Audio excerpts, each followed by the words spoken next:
दोस्तों, आप सभी को क्रिसमस की शुभकामनाएं। और क्रिसमस का अर्थ है यीशु क्रिस्त का इस धरती पर आना। और यीशु मसीह को ये नाम भी मिला इमानुएल। और इमानुएल का मतलब है ईश्वर हमारे साथ है। तो इसलिए हम खुशी और आनंद मनाते हैं कि ईश्वर हमारी ज़िंदगी में आया है, हमारी दुनिया में आया है। और यीशु मसीह के जन्म के बारे में तो बहुत सारी बातें कही गई हैं, क्योंकि युगों युगों से इस मसीह की प्रतीक्षा होती रही है। लोगों ने ये महसूस किया कि ये दुनिया जो है पाप से भर गई है, ये दुनिया अन्याय से भर गई है, इस दुनिया में अत्याचार हो रहा है। इससे मुक्ति कौन दिलाएगा, इससे छुटकारा कौन दिलाएगा। और इसीलिए यीशु मसीह हमारे जीवन के मुक्तिदाता है। और 25 दिसंबर को उनका जन्मदिन इसीलिए हम मनाते हैं कि हमारे जीवन का उद्धारक हमारे दुनिया में आया है। और वो न केवल उस गौशाला में पैदा होता है, वो हमारी ज़िंदगी में, हमारे दिल में पैदा होता है। और जब हमारे दिल में ईश्वर आते हैं तो वो माहौल होता है खुशी का, आनंद का। और यीशु क्रिस्त का जन्म इस दुनिया में इसीलिए हुआ कि हमें तमाम तरह की समस्याओं से, दुखों से, तकलीफ़ों से छुटकारा दिलाएं। और इसीलिए कहा भी गया है, स्वर्गदूतों ने यह वाणी लोगों को सुनाए कि स्वर्ग में परमेश्वर की महिमा और पृथ्वी पर उसके कृपा पात्रों को शांति। और आज शांति की बहुत ज़रूरत है। जब तक हमारे दिल में शांति नहीं होगी तो शांति बाहर नहीं आएगी, बाहर नहीं फैलेगी।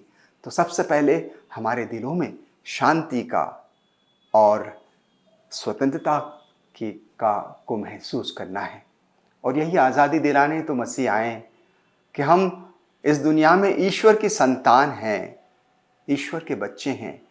और ईश्वर के बच्चे होने का मतलब है कि हम आज़ादी में जिएं, ईश्वर की सुरक्षा हमारे साथ हो, ईश्वर की उपस्थिति हमारे साथ हो। और इसीलिए जब मसीह पैदा हुए तो चरवाहों को, ग्वाल बालों को यह संदेश मिला। उस प्रांत में चरवाहे खेतों में रहा करते थे। वे रात को अपने झुंड पर पहरा देते थे। प्रभु का दूत उनके पास आकर खड़ा हो गया। ईश्वर की महिमा उनके चारों ओर चमक उठी। वे बहुत अधिक डर गए।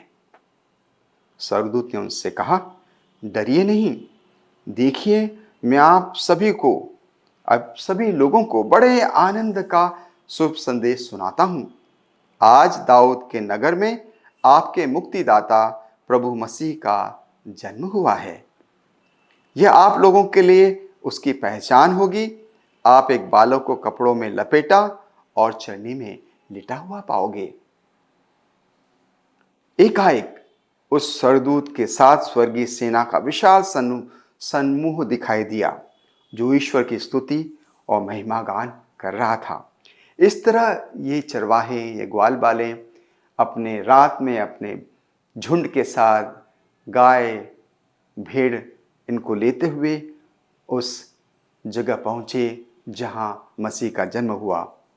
तो जब स्वर्गदूत उनसे विदा होकर स्वर्ग के जो दूत चले गए तो चरवाहों ने एक दूसरे से यह कहा, चलो चलो हम बैतलहम तो जाकर उस घटना को देखें जिसे प्रभु ने हम पर प्रकट किया है।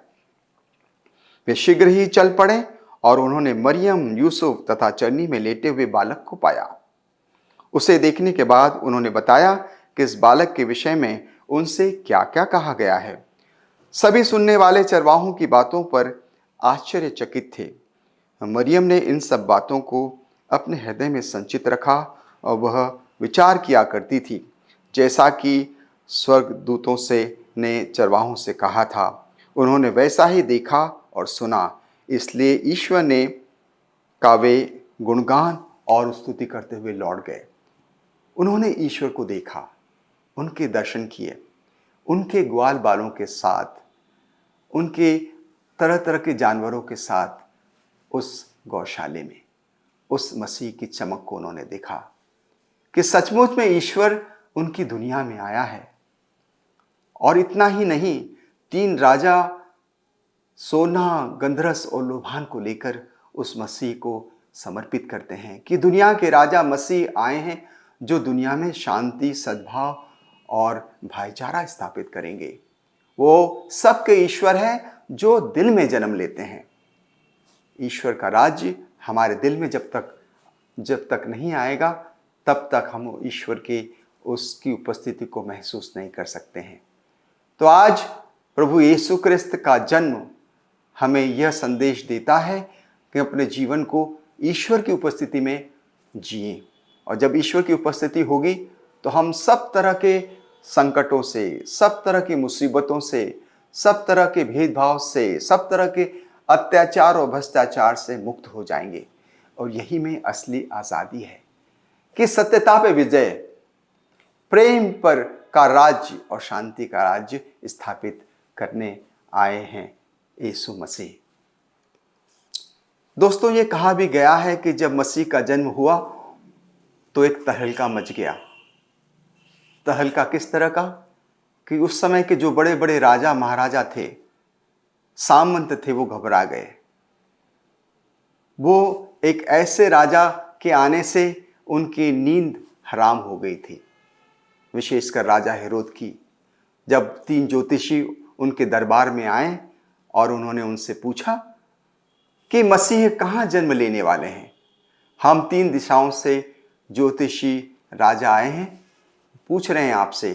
तो राजा हेरोद ने अपने शास्त्रियों को बुलाया और शास्त्रों को खुलवाकर उनसे पूछने के लिए कहा कि शास्त्र में कहाँ लिखा है कि मसीह कहाँ पैदा होंगे।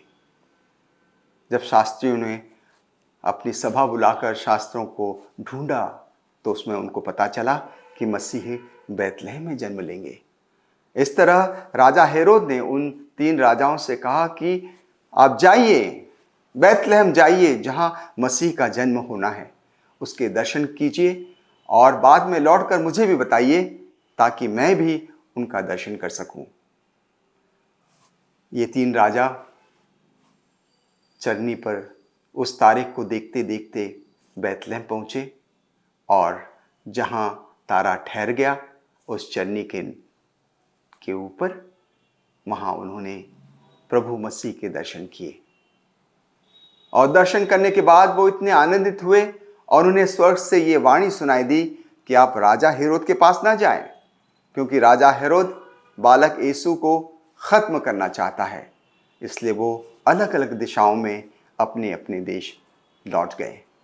तो मसीह इस दुनिया में इसलिए आए कि वो शांति की स्थापना कर सकें।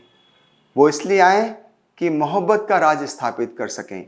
वो इसलिए दुनिया में आए कि न्याय और सत्य को स्थापित कर सकें, क्योंकि ईश्वर हमसे यही चाहता है कि हम खुश रहें, हम सुखी रहें, हम ऐसे राज्य की स्थापना करें जहां ईश्वर जन्म लेता है।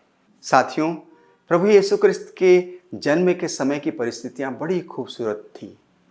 उनका गौशाले में जन्म लेना, गौशाले में तरह तरह की भेड़, गाय और जानवर, बड़ी खूबसूरती से ये नज़ारा था। ऊपर से तारों का टिमटिमाना एक प्राकृतिक, एक नैसर्गिक आनंद दे रहा था। बैतलहम की ठंडी हवाओं, धीरे से आओ, धीरे से जाओ। बैतलहम की ठंडी हवाओं, धीरे से आओ, धीरे से जाओ। सोने दो ईश्वर के बेटे को, तारों की ज्योति, धीरे से आओ। बैतलहम की ठंडी हवाओं। ईश्वर की ऐसी कृपा हुई, अपनी नजर उसने दासी पे की। क्यों ना हम उसकी बड़ाई करें, ऐसी उसने आशीष दी। बैतलहम की ठंडी हवाओं, धीरे से आओ, धीरे से जाओ। सोने दो ईश्वर के बेटे को, तारों की ज्योति धीरे से आओ, बैतलहम की ठंडी हवाओं। और आइए हम सब खुशियां मनाएं, आइए हम सब आनंदित हो, क्योंकि मसीह ने जन्म लिया है और वो मसीह दिलों के राजा हैं। वो मसीह हमारे दिल में ईश्वर का राज्य स्थापित करते हैं। और ईश्वर के राज्य की स्थापना का मतलब है कि हम ईश्वर की उपस्थिति में ज़िंदगी जीते हैं। यीशु मसीह के हमारे ज़िंदगी के हमारे रग रग में जिंदा होते हैं तो हमारी दुनिया बड़ी खूबसूरत बन जाएगी। हमारी दुनिया ईश्वर की उपस्थिति में ईश्वरीय राज्य की स्थापना करेगी। मैं आप सभी को मुबारकबाद देता हूँ क्रिस्त जयंती की, कि आप सब बालक यीशु की चरनी से प्यार की लो ग्रहण कीजिए और मसीह सबको आशीर्वाद दे, आशीष दे। आप सभी को पुनः क्रिसमस की शुभकामनाएं।